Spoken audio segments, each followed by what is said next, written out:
कक्षा 10 की क्षितिज पुस्तक का पाठ संख्या 3 ऋतु वर्णन, जिसके कवि हैं सेनापति, जो कि मैंने आपको बताया था रीतिकाल के कवि हैं। इन्होंने कवित लिखे हैं। तो यह एक कवित है। कवित एक छंद है जिसमें 31 वर्ण होते हैं। तो ये आपके पूरा पद हो जाएगा। आवत वसंत ऋतुराज कहियतु। यहाँ तक ये पूरा एक कवित होगा।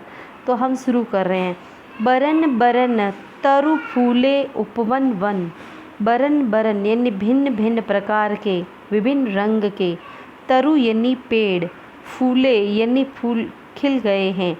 उपवन यानी बगीचे में, वन यानी वन में, वन और बगीचे में भिन्न भिन्न प्रकार के फूल खिल गए हैं। सोई चतुरंग संग दल लहियतु। चतुरंगी सेना, जिस प्रकार राजा की चतुरंगी सेना होती है, उसी प्रकार जब वसंत ऋतु आती है तो भिन्न भिन्न प्रकार के फूल खिल जाते हैं।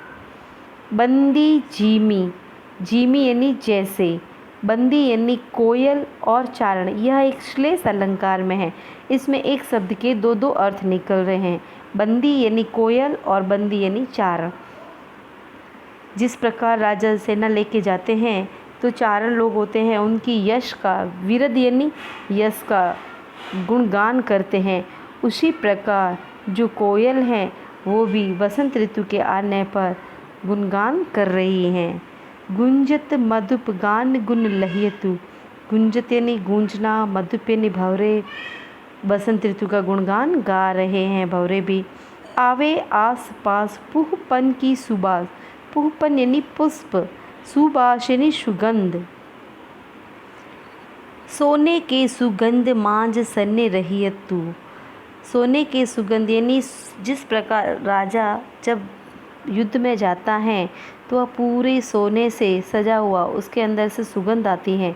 उसी प्रकार जब बसंत ऋतु आती है तो पीले पीले पुष्प खिले हुए ऐसे ही लग रहे हैं, राजा की तरह ही शोभायमान हो रही है। शोभा को समाज सेनापति सुख साज आज। तो कह रहे हैं कि इस वसंत ऋतु के आगमन पर पूरी प्रकृति शोभायमान हो गई है और ऐसा लग रहा है कि सब सुख से हैं। आवत वसंत ऋतुराज कहियतु। वसंत जब आती है तो वसंत को ऋतुराज ही कहते हैं कि ऋतुओं का राजा। अब देखिए इनका अर्थ देखिए। इसमें आप प्रसंग में लिखोगे कि प्रस्तुत अवतरण या प्रस्तुत पंक्तियाँ हमारी पाठ्य पुस्तक क्षितिज के पाठ संख्या 3 ऋतु वर्णन से ली गई हैं, जिसके कवि हैं सेनापति। और इसमें सेनापति ने वसंत ऋतु को राजा की तरह बताकर ऋतुराज अर्थात ऋतुओं का राजा नाम को सार्थक बताया गया है। अब इनकी व्याख्या आप सुन लीजिए। कवि कह रहे हैं कि कवि सेनापति कह रहे हैं वसंत ऋतु का वर्णन करते हुए कि वसंत ऋतु एक राजा की तरह आ रहा है। वसंत ऋतु के आने पर बगीचों में, वनों में अनेक प्रकार के रंग बिरंगे फूलों से पेड़ फूले हुए हैं। और जिस प्रकार राजा की चतुरंगिनी सेना राजा के साथ रहती हैं, उसी प्रकार जब वसंत ऋतु आती है तो सभी पुष्प वगैरह उससे शोभायमान हैं।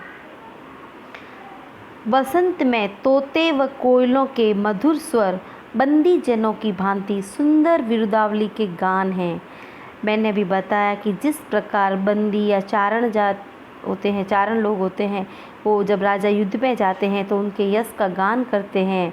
तो कह रहे हैं कि कोयल और तोते हैं वो भी वसंत ऋतु के आने पर मधुर स्वर में उन्हीं की भांति, चारणों की भांति ही वसंत ऋतु का यशगान गा रहे हैं। अर्थात वे वसंत रूपी राजा का स्तुति गान कर रहे हैं। गुंजत मधुप गान गुण गहियतु। और गुंजत यानी गूंज रहे हैं, मधुप यानी भंवरे, और भंवरे भी वसंत ऋतु का गुणगान गा रहे हैं। आवे आस पास पुहपन की सुबास सोई। पुहपन यानी पुष्पों की, सुबास यानी सुगंध। कह रहे हैं कि वसंत के आगमन से आसपास में फूलों की सुगंध आ रही है, जो सोने में सुगंध होने से दुगना आनंद प्रदान कर रही है। अर्थात सोने में सुगंध की कहावत को चरितार्थ कर रही हैं।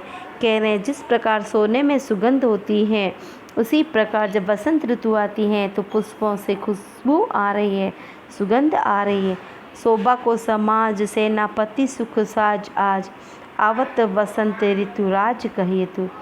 कह रहे हैं कि उससे अब सभी और अनेक तरह के फूलों की सुगंध व्याप्त रहती है। सेनापति कहते हैं कि शोभा के समूह, यानी जब राजा युद्ध में जाता है तो वह सब उसकी शोभा के बारे में करते रहते हैं और समूह पूरा गुणगान उनका गाता रहता है और पूरा संसार सुखमय लग रहा है। तो वसंत ऋतु के आने पर भी ऐसा लग रहा है कि सब साज सजा हो गई है और सुखमय आनंद ही आनंद है। इसी प्रकार ऋतुराज को वसंत ऋतु को ऋतुराज कहा गया है, अर्थात राजा की भांति सुशोभित किया गया है। धन्यवाद।